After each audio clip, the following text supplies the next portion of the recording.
Today's presentation was to be on Uppen Doon, which is one of our demonstration layouts that we take to various shows.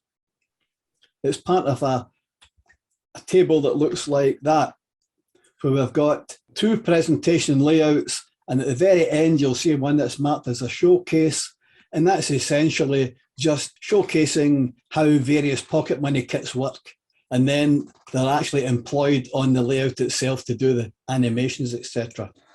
So we're all going to look at the first one today, the one that's called Uppen Doon. It's a small layout, and we're going to look under the hood. In other words, what happens on top and what happens underneath to make it all work. It's quite a compact little box, as you can see there. It's a standalone. You simply plug in the power and off it goes. It's only 36 inches by 24. So there's not a lot of space taken up at a layout, but we usually say it's a quart and a pint pot because there's so much happens in those 6 square feet. So we take it to the show, we put it on the bench. This is it. Comes in a case. Unclip the clips. Open the lid. Secure it with the catch.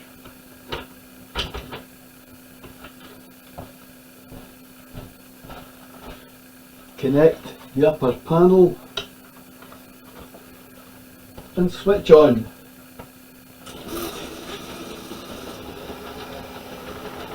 And it's done.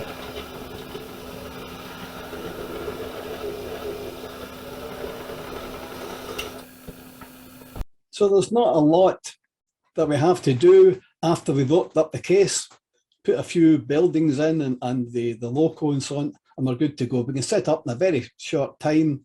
You'll see up here a couple of clips. That's where we put on posters advertising the ebook or how to join or any meetings we're having or whatever.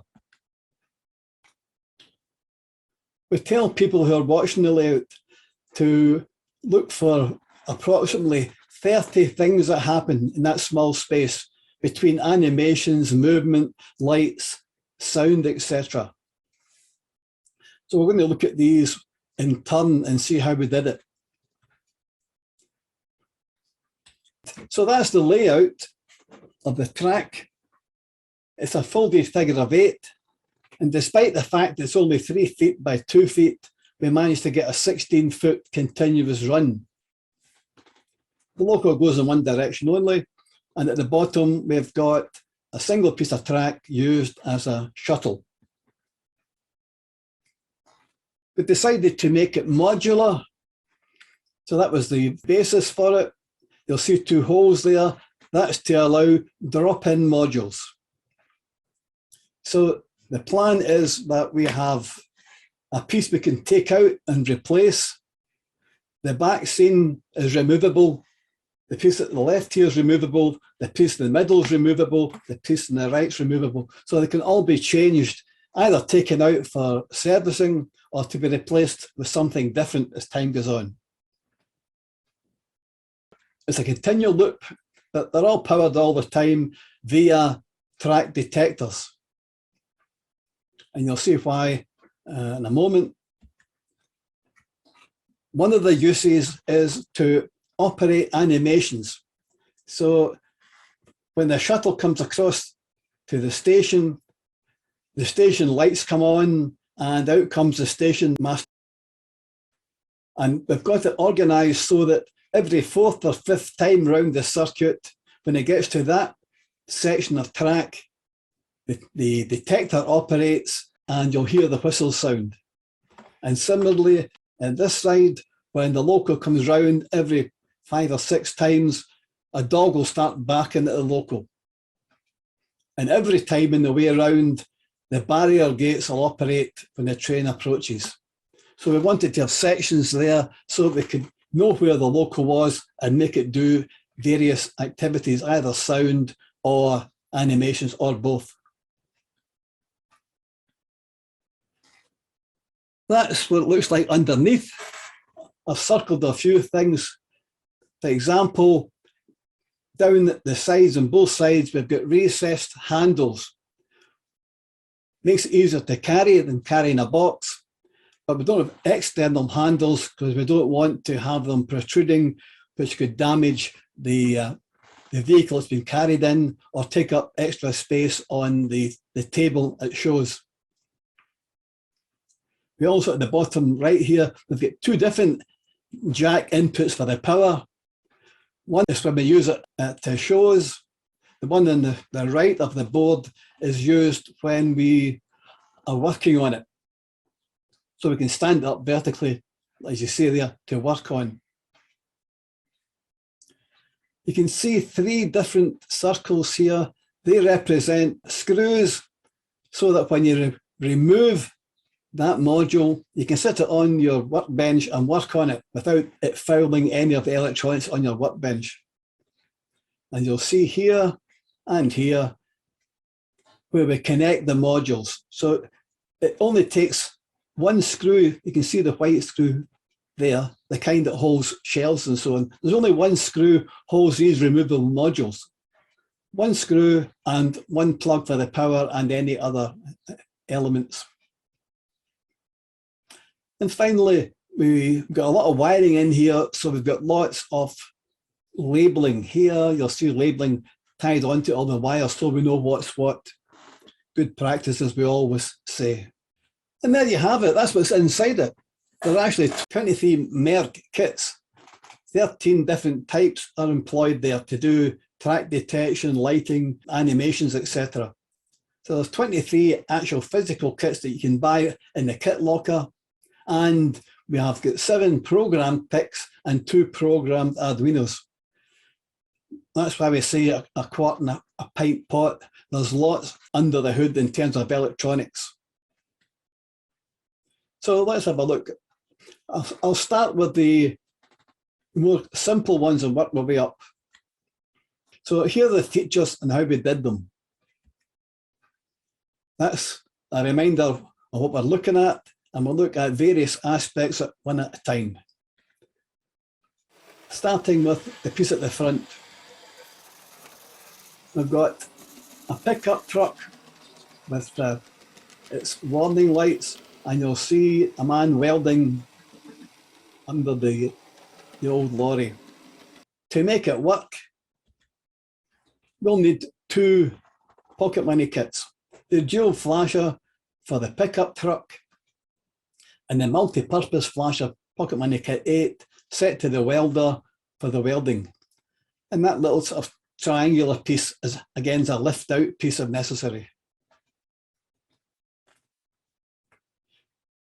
So you can add that to any layout just by buying the kits and put them on your existing layouts. Or we have here a police car, and you can see that the flashing lights on the police car, and you'll see behind it traffic lights. And the traffic lights will go through the UK sequence, green, amber, and red.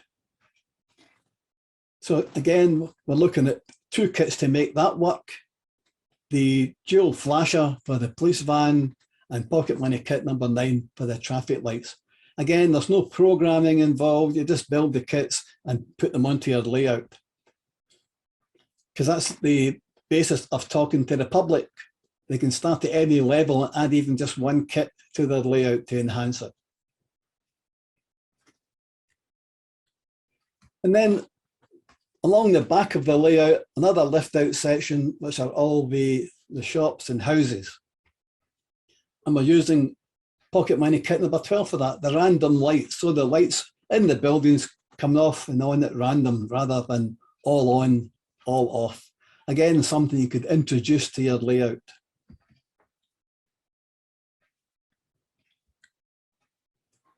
At the left-hand side, we've got a station, and I'll show a video clip shortly. When the train comes in, it's detected, the station master comes out, the station lights come on. There you go. That was so quick, you maybe never saw the station lights coming on. And when, of course, the train leaves in the shuttle, the detector is no longer detecting its presence and it reverts. So we've got a light detecting circuit under the loco, the pocket money kit to do the simple shuttle, using a speed controller kit, so we're not dedicating an entire DC controller just to that operation. This runs off 12 volts. And an easy point kit to animate the station master coming out.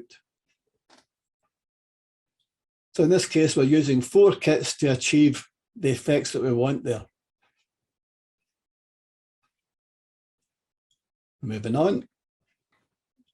Bottom right, we have a school with a functioning playground, lights and sound. Since then, we've added a couple more things. We've added in an ice cream van, and up the top, we've added in a dog in its kennel. So let's see what's happening there.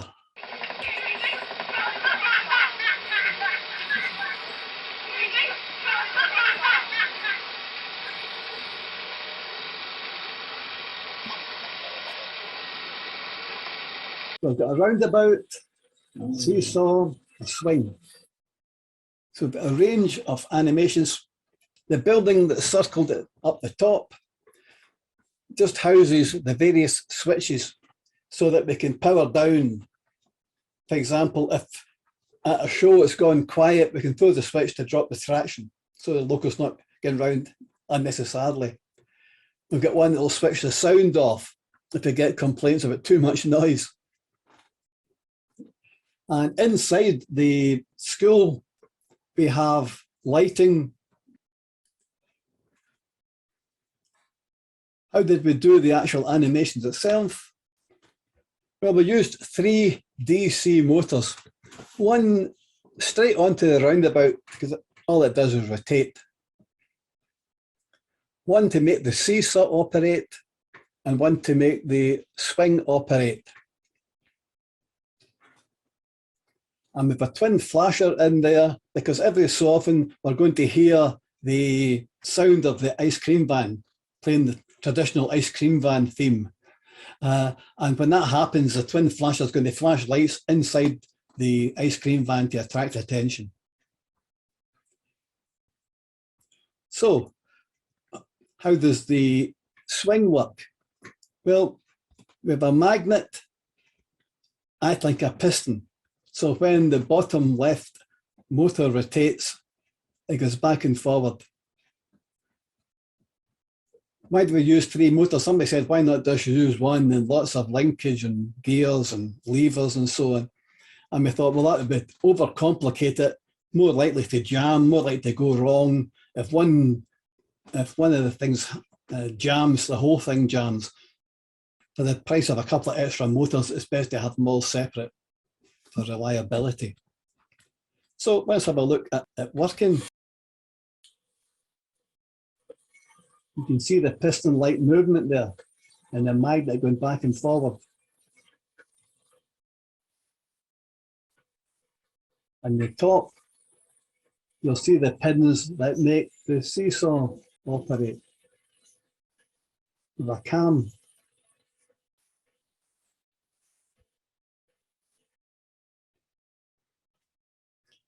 Nothing fancy, but very effective. The swing that's going back and forward has got a metal plate so that when the magnet moves, it's pulling the swing back and forward with it. Right, what else have we got to look at? One of the drop-in sections is a sawmill. And it's got various features.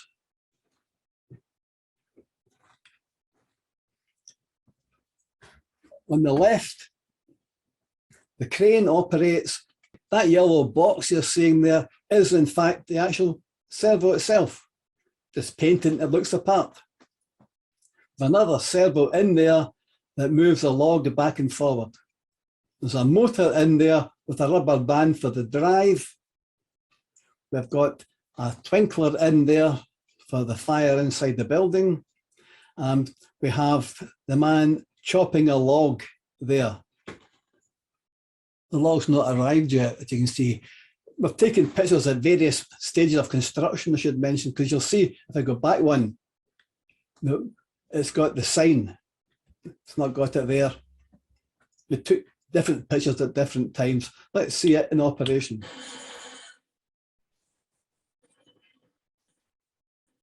There's the loco we originally put in.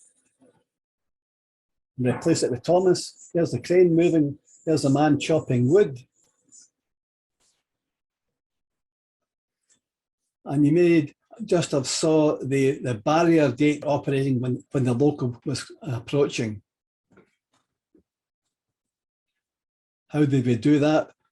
Well, now it's getting a little bit more complicated because we've got a timer, so it's not happening all the time. We're using the servo force kit because we've got one servo for the crane, one for the man chopping wood, and one to move the log back and forward. So we used a servo 4 for that. And the timing of it all is controlled via a sequence with a pick chip to control what happens when. In other words, they don't all come on at the one time, they come on in a sequence, go off at a sequence. So for the first time, we're looking at a pick chip controlling stuff rather than standalone modules working out the box. There's still a servo 4 kit out the box, there's still a timer unit out the box, but in between we have a pick which controls the sequence of the activities.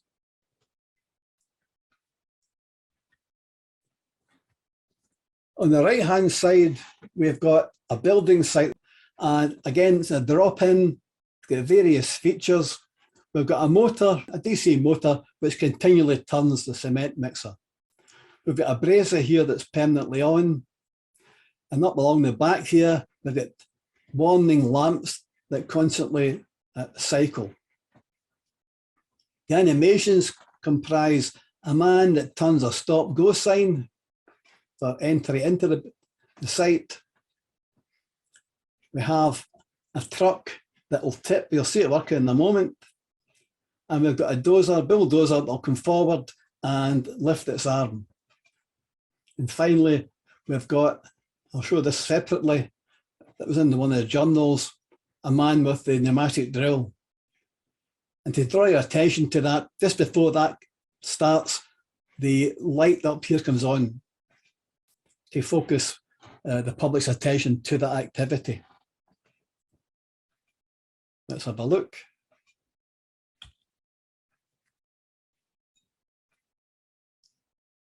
The stop-go sign moved.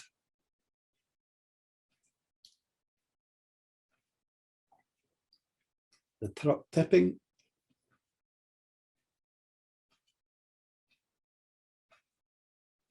The dozer coming forward.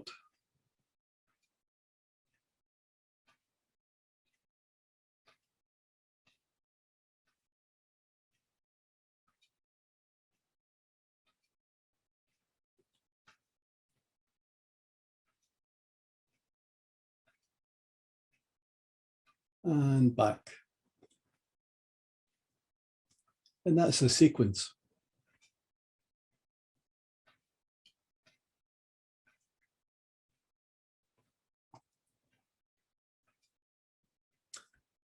Right, how did we achieve all that? Well, we used easy points in this case. We've got one easy point purely to rotate the arm here for the stop-go sign. One, you can just see a hook here coming out of the gravel to tip the truck.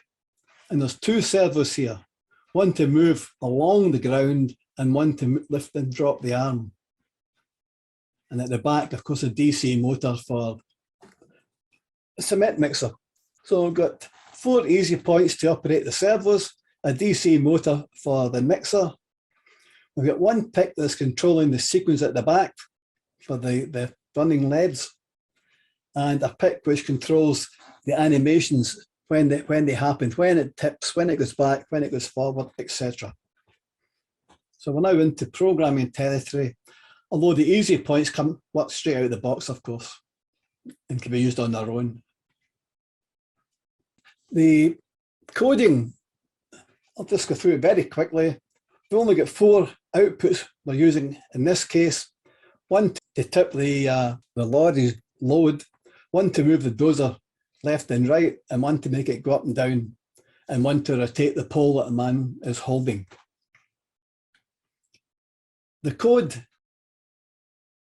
I put it in like this because, as you know, I'm an advocate of if you can't describe it, you can't code it. And I even do that for something as simple as this. It's to show that the code for this is very, very simple. It's just a sequence. There's no fancy coding at all. So first I had one called set the delay time. How often do you want this sequence, the delay between different activities? Is it 5 seconds, 10 seconds? You can set that. And then I want the go sign to go. I want to tip the load. I want the sign to go back to stop, and so on. So I lay out the various activities and I put them in as comments. And once I know that that's the correct logical sequence I want, all I do is put in code next to them that actually achieves that end, like that. So that's the code to sample from a little pot to get the delay time. And then you move the sign, wait for whatever amount you've sampled here, and then move the tipper, then move the sign back again, rotate it back, and so on. So I started off writing this stuff of what I wanted to do as comments. They're still in there, and they're now describing what's actually happening. You don't need all that for something as simple as that, but I always advocate it's a good starting point for any coding.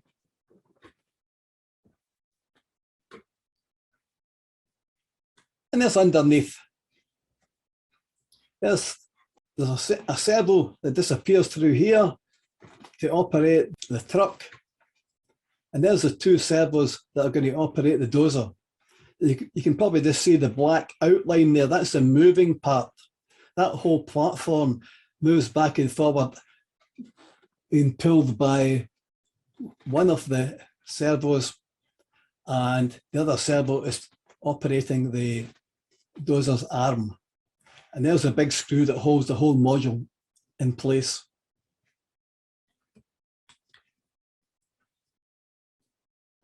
And lastly, on the building site, we've got this.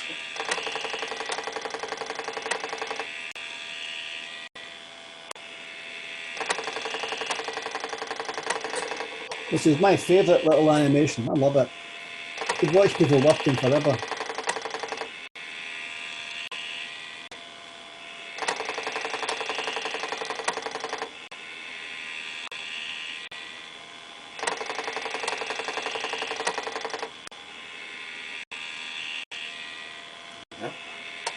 That one isn't a pocket money kit.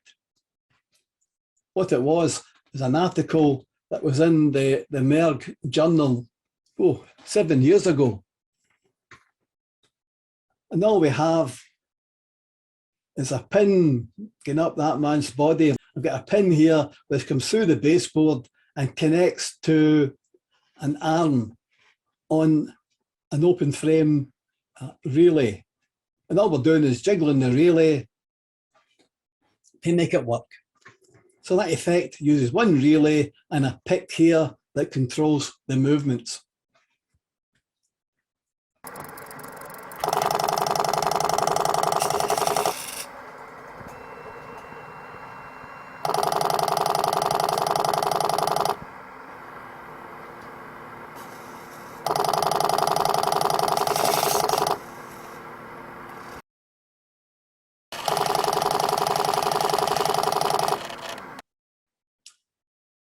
And then if I go back to this, that's the building at the back. At the back left, we've got a post office building that goes up in flames and is tackled by a fire service.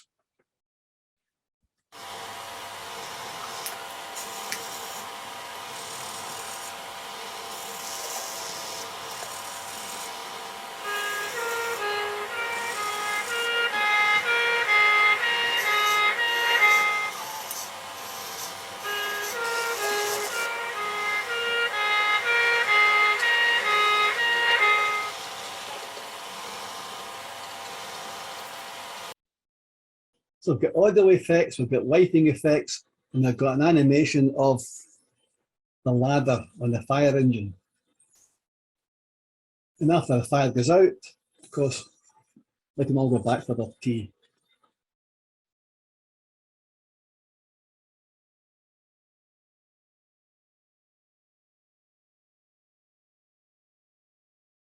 So how did we achieve that? A bit more complicated. For the light source, we used one of these flicker bulbs you get. It's mains, but as you can see in the right-hand picture, we took it apart, took off the electronics, underran it. As it was, it would fill the whole room. It was so bright, but to underrun it, and that tube, in actual fact, you can unroll it and flatten it. And that's what we did. So it's a flat piece inside the post office. Slightly different in this case. We wanted it not to run on a timer. We wanted to be able to hand kids that little key fob, get the kids to press the key, and it would start the animation. So we're now using a transmitter receiver. The kids press one of those buttons, the receiver spots it, and then tells the pick, and it starts the sequence. Needs a relay for the high current for the flames LED. It then can handle the flashing lights for the fire engines. And it's all operated on one board there underneath the baseboard. It needs two twin flashers, a fob transmitter receiver, once again a pick to control when the audio comes on. The pick, as part of the sequence, will send out a signal to the sound module to play the fire engine clip. So the pick controls what happens when. Given the time, I'll just very briefly look at the code. Again, slightly different. We've got outputs to operate the ladder, to bring the flames on for the flashing light and to make the sound from the audio.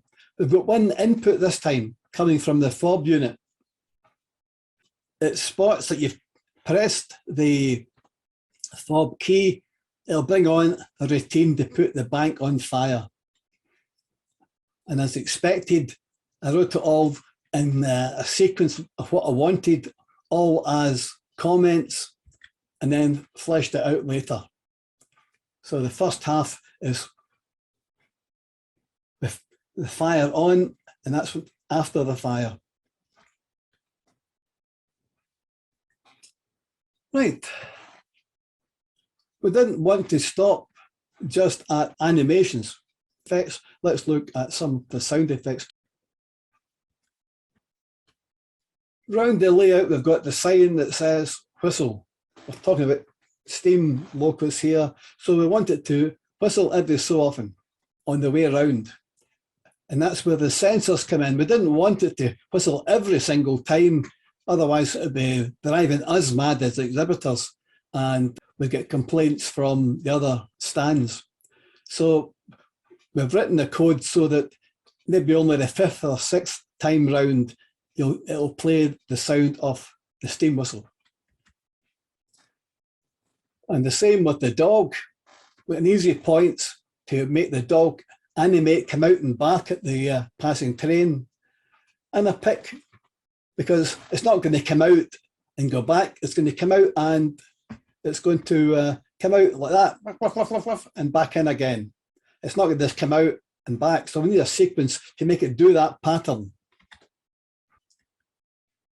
Here's where the various detectors came in that I mentioned earlier, because we know at what point the loco is going round the loop. And at the appropriate point, say when it comes to the section for the whistle, the nano will say, oh, that's the fifth time you've passed that piece. It's time to play the track for the whistle. And it'll then tell the DF player to play that particular track. Now we have, as you can see, multiple speakers, because what we found very quickly, even although it's only 3 feet wide, we can't have one speaker in the middle. People soon notice that the sound isn't coming from there or from there, it's coming from the middle. So even in that small size, we end up mounting 5 different speakers on the layout. Then we have to switch the audio to the appropriate place. They've only got one player. So if we're playing the whistle sound, it has to be near the back of the layout. When the train comes into the station, that same LDR totty that was bringing on the station lights and moving the station master out also tells the Nano that it's arrived. And maybe every 5th or 6th time, it will then play a station announcement. The train at the platform is blah, blah, blah. So the relays are used to actually switch which location the audio track is played to. And that's all part of the coding in here. And you can see when it gets to the section where near the dog, it triggers the Nano when it's due to have the animation of the dog coming out of its kennel to bark at the passing loco. That's what it is in practice. It's an Arduino Nano, which is telling the player what to play, and then a set of relays that then switch to the appropriate loudspeaker. Mounted on a piece of strip board, and looks like that. So we've got the Nano, we've got the player, and I've got these small reed relays. And again, labeled to say what the wires, where they go to. That's the one for the left rear, that's the one for the right insert, and so on. Bit more complicated in this case, because to make this sequence work, we need 2 things. We need inputs so that the loco knows where it is at any one time. It's arrived at the station, or it's at the place where the dog sequence is meant to be. It's at the place where the whistle sequence would take place. So you've got various inputs and you've got outputs. So if you want to play the ice cream van, they're going to make the ice cream van LEDs flash, like I mentioned earlier, bring on that particular pocket money kit. And down this side, we've got the various relays to switch the audio to the various speakers.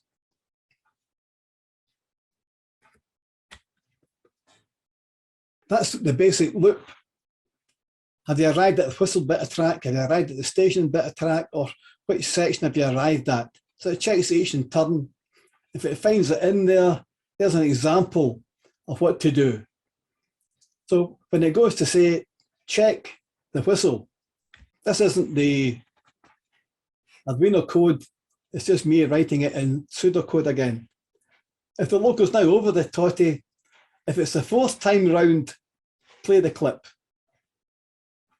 So if it's the 1st time round, 2nd time round, 3rd time round, you don't play it, you wait until it's the 4th time round, and then you play the whistle audio clip. But if it isn't, what you want to avoid doing is, if the loco is on a section of track that's that length, it's going to be detected a number of times. So you don't want to make those tests and find 4 triggers in that one section. So you say, if it's not the 4th one yet, wait a while until it's cleared before you start counting again to make sure it's left that section. That's the actual code to make it work. That's us switching on the particular speaker, then playing the appropriate track. Track 7 obviously is the sound of the whistle, and then switching that speaker off. Dog sound, similarly, only a different speaker, it's a different track. There's track 6 in this case. There's a video of it. Watch the dog.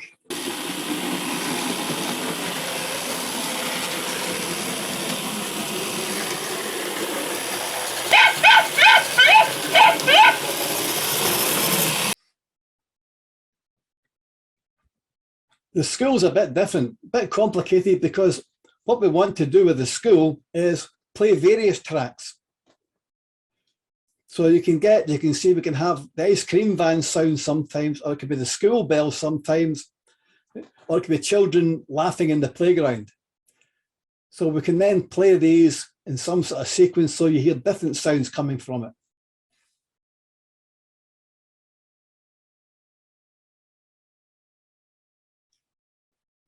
Here's the ice cream van sound.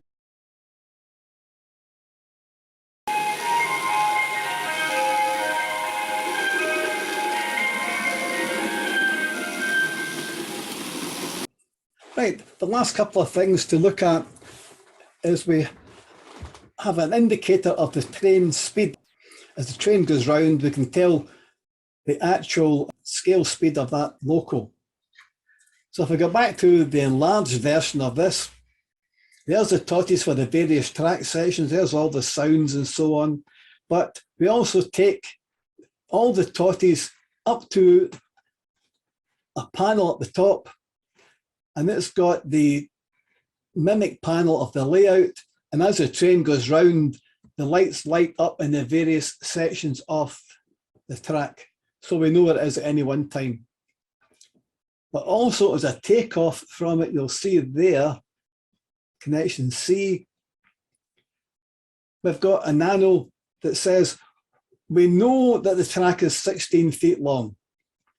So if we clock the fact that it's passed and then start counting, we can then wait for the next time it comes to that same point in the section, and we can calculate the speed, and we can display it on an LCD. On that same board at the top, we've got a dimmer. This is show another pocket money kit, and it illuminates the two posters I showed you earlier. What's in the nano? Well, we know the circuit is 16 feet.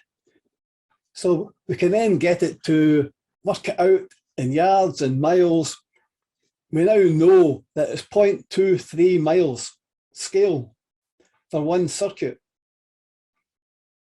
So knowing that, we can wait until it's triggered and then work out the time difference, do a calculation and display the speed. So we're able to quite accurately say that Thomas is doing 37 miles an hour or 43. If we turn up the pot to change the speed, you'll see it doing 50 miles an hour. And it's fairly accurate because every time it just, once it enters that trotty section, it's noticed, and the next time it goes into that same trotty section, that's exactly the same spot 16 feet later. So it can then calculate that and display the scale speed. And when we're looking at that, I thought I'd finish up with one other calculation. Normally, the loco runs at a scale speed of about 40 miles per hour. And in any one show, it's on for about 7.5 hours a day, non-stop. Little Thomas goes round that circuit continually all day long from the minute we switch it on to warm up until 5 o'clock when we go home. So it's on for 15 hours over a 2-day show, which is the same thing as 600 scale miles, or the distance between Glasgow heading to Edinburgh and then down to Land's End. So it does that amount over a weekend. Or we normally do about 10 shows a year, so that means it does 7 to 8 actual miles. The equivalent of going from Glasgow to Dundee every year. So if we were to lay a track between Glasgow and Dundee, of N-gauge track, it would go the whole distance. And again, it's amazing how the locos have stood up to that. We've had to replace one loco so far. Because if you go to a show, most layouts, the trains stop and start, you're showing that layout, that loco, it stops on the siding, something else comes out and so on. Very rarely do you ever see a show where a loco is running 7 hours a day constantly. And to its credit, we've been running this exhibition layout now for quite a number of years. We've only had to replace the loco once because it became clapped out. So that's the presentation, guys. So any questions or comments?